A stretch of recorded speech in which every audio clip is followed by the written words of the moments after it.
Le 799 est une expérience médiatique inouïe. Alors, elle n'est sûrement pas de tout repos à bricoler, mais elle offre un trésor que beaucoup doivent envier tout de même. La possibilité de recréer à partir de rien. Débarrasser de toutes ces contraintes à la con, de format et de rythme, que les médias instituent et reconduisent avec une passion trouble. À l'image de tous ses semblables, le journal 20 minutes, en son titre même, formule une présupposition quant aux capacités intellectuelles, de concentration notamment, de ses lecteurs. Disons les choses plus clairement, une présupposition de conneries. L'avantage avec les présuppositions de conneries, c'est qu'en effet, elles indiquent assez sûrement la connerie, mais en général celle du présupposeur. Au contraire de la présupposition médiatique et généralisée, tout démontre que les gens ont comme jamais un appétit à la fois intellectuel et politique de comprendre ce qui se passe, ce qui leur arrive, et d'acquérir les moyens d'y faire quelque chose. Et pour cela, d'en prendre le temps. Il n'est pas moins évident, comme Chomsky et Bourdieu l'ont montré, mais là j'enfonce des portes ouvertes, que la critique pâtit d'un violent effet d'asymétrie. Car s'il suffit d'1 minute 30 à Eli Cohen pour déposer son petit colombin sur la table d'Yves Calvi tous les jours, il faut une demi-heure au bas mot, ramant contre 3 décennies de bourrage de crâne, pour expliquer que le vrai réalisme et le vrai pragmatisme, si vraiment on veut user de ce vocabulaire rédactionnel pour débile léger, le vrai réalisme, donc, c'est de fermer la bourse, de saisir les banques et de ne pas payer la dette.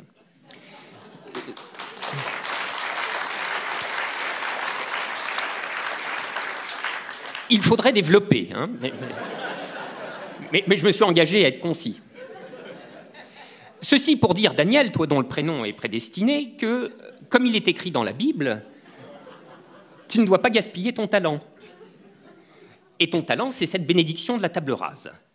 Il faut avouer que ce serait le dernier degré de la servitude volontaire, et même de la servitude incorporée, que de recréer à partir de cette providentielle page blanche, non pas la liberté des formes et des rythmes, mais l'auto-enfermement dans ces contraintes abétissantes de la pensée en hachis, telle qu'elle règne presque universellement dans les médias, et qui semble faite tout exprès, on va finir par le croire en tout cas, pour qu'aucune intelligence, en tout cas aucune critique n'en sorte jamais. Bon, voilà sur ce sujet, parce qu'en effet, je voudrais parler d'autre chose. En 2012, des gens ont voté François Hollande de bonne foi, en pensant installer au pouvoir une politique de gauche. Ça n'était pas très malin. D'autres, en apparence plus raisonnables, désiraient simplement moins pire que Sarkozy, mais ça ne l'était pas davantage. Dieu sait pourtant qu'on nous a fait chier avec cet argument supposé irrésistible. Comme souvent, les demi-habiles sont d'une fausse subtilité qui les rend 2 fois plus bêtes. Non seulement ils sont encore dans l'erreur, mais avec le sentiment d'être au sommet de la vérité. La chose qu'il était impossible de leur faire entendre, le 4 mai 2012, je mentionne cette date parce que j'ai en tête un souvenir très précis d'un début de conversation particulièrement gratiné et tourné court, avec une de nos intellectuelles de référence, une de ces badernes germanopratines qui continueront de voter socialiste, même quand ceux-ci auront rétabli le travail des enfants. La chose donc qu'il était impossible de faire entendre début mai 2012, on peut peut-être la leur faire apercevoir aujourd'hui, avec ce surplus d'efficacité pédagogique que j'emprunte à l'éducation des chats, c'est-à-dire en leur mettant la tête dans la litière. En matière électorale, j'ai plutôt le goût de la pêche que de la politique du pire. Et d'ailleurs, en mai 2012, je m'honore d'être allé taquiner le goujon. Mais à la lumière de la situation présente, il y a vraiment de quoi poser la question rétrospectivement. Voter Sarkozy au 2e tour de 2012, aurait-ce été pratiquer la politique du pire? Alors soyons un peu méthodiques. Qu'est-ce que la politique du pire? On appelle généralement politique du pire la stratégie qui consiste à accepter transitoirement pire dans l'espoir d'avoir meilleur plus tard. Ce qui fait de la politique du pire un genre hasardeux en soi, c'est que l'espoir en question demeure frappé d'aléas et que le plus tard désigne un terme incertain, de sorte que le pire, comme on dit, peut être du provisoire qui dure. Mais y a-t-il matière à évoquer la politique du pire lorsque s'abstenir de ce qu'on croit être la politique du pire nous condamne au pire, et tout de suite par-dessus le marché? Ce qu'en fait nous pouvions dire dès avant 2012, mais sur le mode de la conjecture, et que nous pouvons dire aujourd'hui, mais sur le mode de la certitude, c'est que voter Hollande pour faire barrage au pire a été le très sûr moyen de faire advenir le pire. Et je voudrais vous convaincre que cette assertion relève moins d'une manière de parler légèrement enflammée que d'un jugement tout à fait froid et analytique, déclinable d'après tous les compartiments de la politique publique et hors de ces compartiments. En d'autres termes, Nous y avons perdu sur tous les tableaux. Voilà ce que je veux dire. Politique budgétaire, la même que Sarkozy, en plus empressé et en plus dogmatique. Le successeur faisant au passage ratifier le TSCG pondu par le prédécesseur. Politique économique, c'est pyrotechnique là. Le pacte de responsabilité, soit pomper 40 milliards, mais oui, pomper 40 milliards aux ménages pour les donner aux entreprises, au nom de la compétitivité bien sûr. Chose que jamais, tu as raison de désapprouver, chose que jamais un gouvernement de droite n'aurait osé faire, de peur de trahir trop visiblement sa nature sociale de porte-coton du capital, sans voir que le Parti socialiste lui dispute le bassin et lui a déjà arraché le pistolet. Laurent Geoffrin, à ce moment, nous expliquerait sans doute qu'il y a longtemps, en effet, que sur l'économie, et dans un monde mondialisé, ceci, cela, la gauche a dû faire son Bad Godesberg pour devenir moderne et réaliste, ça c'est fait. Mais la gauche, ajoute-t-il, c'est aussi le social, et puis l'humanisme. Alors poursuivons donc. Politique de l'emploi, flicage des chômeurs par Rebsamen, démantèlement en vue du CDI. Mon anticipation est que d'ici 2007, nous devrions voir la montée d'un nouveau projet socialiste, en finir avec l'assistanat.